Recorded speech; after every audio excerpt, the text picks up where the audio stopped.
So question 1 is, what is the difference between environmental justice and ecological justice? So environmental justice focuses on people, especially those in low-income communities and communities of color who suffer the most from pollution. It fights against things like factories, toxic waste dumping in poor neighborhoods, unsafe drinking water, things like that. And then the goal is to make sure everyone, no matter their background, has a clean and safe place to live. Ecological justice, though, goes beyond just people. It says that nature itself should have the rights to be protected. So it really challenges the idea that humans are above nature. It really says, hey, everything is the same, and we have to protect Earth because all life is important. So the key difference is that environmental justice protects people from pollution and environmental harm, where ecological justice protects nature itself as a whole because all life has value. So question 2 is, describe social workers' grand challenge related to the environment. So this challenge is about finding ways to help communities adapt to environmental changes such as climate change, pollution, and urban development. It focuses on people's well-being, especially those in marginalized communities. And so social workers are encouraged to come up with solutions that are fair, sustainable, and empower any community to handle these changes. So some key ideas is that 1, creating social responses. So social workers are asked to take action by changing policies and providing support. 2 is collaboration. So just working together with different groups to find ways to fix environmental problems.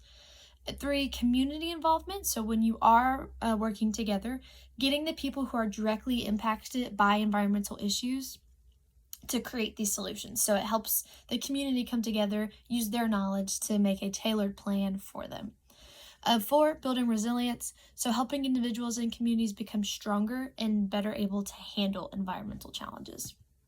So my thoughts on the grand challenge is, I think it's really important because it links environmental problems with social issues.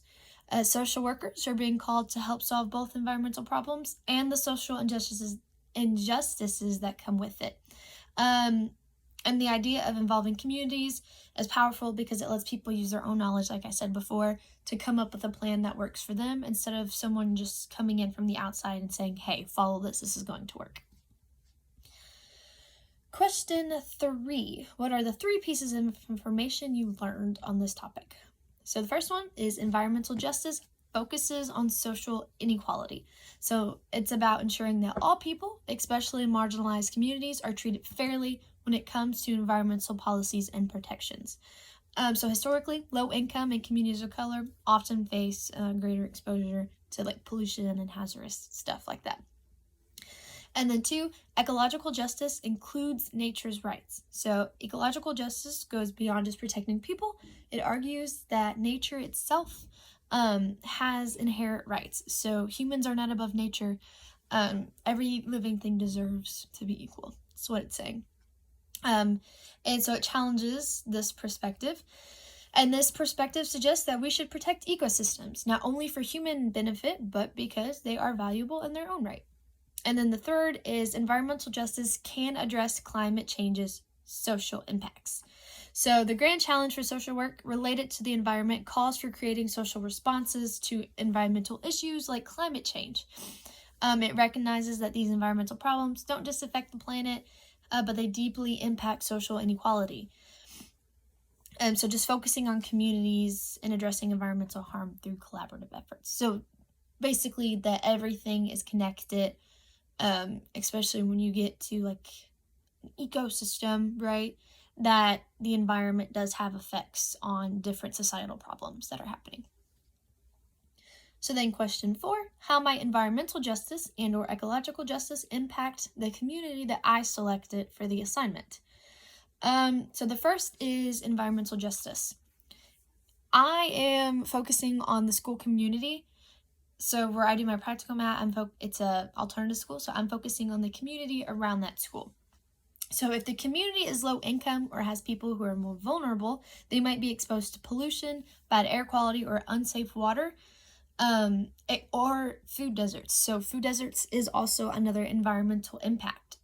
Not necessarily naturally occurring, but it is systematically occurring. So We were talking about having access to fresh foods, having access to like a Walmart, a grocery store.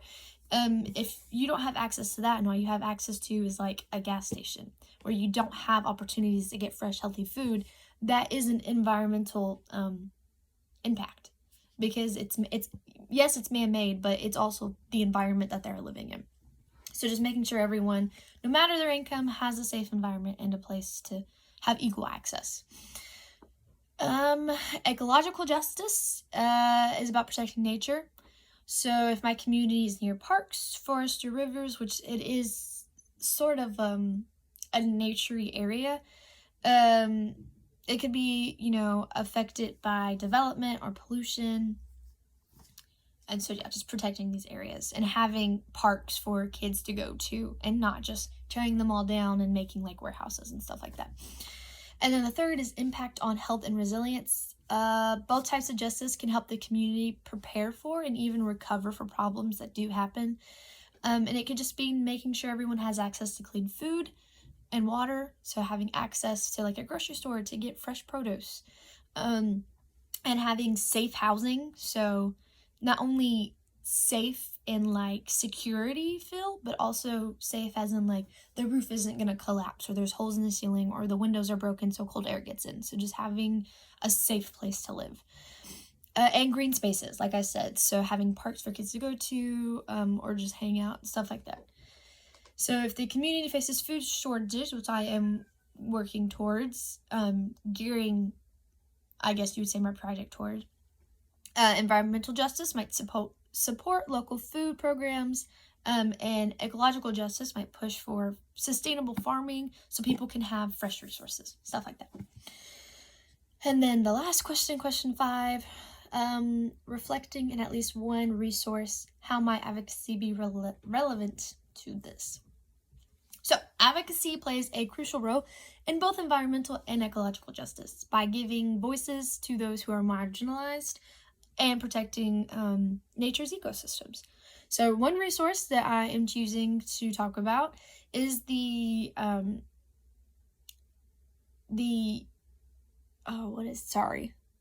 NRDC, so the Natural Resources Defense Council video, What is Environmental Justice? That's one of the videos that was linked.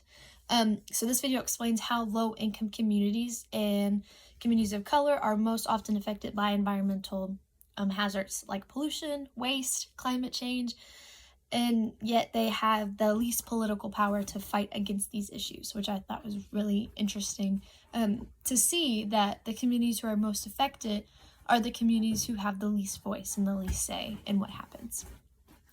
So how does advocacy help in this? So obviously fighting pollution and injustice. Many factories and landfills are placed in poor neighborhoods, causing health issues.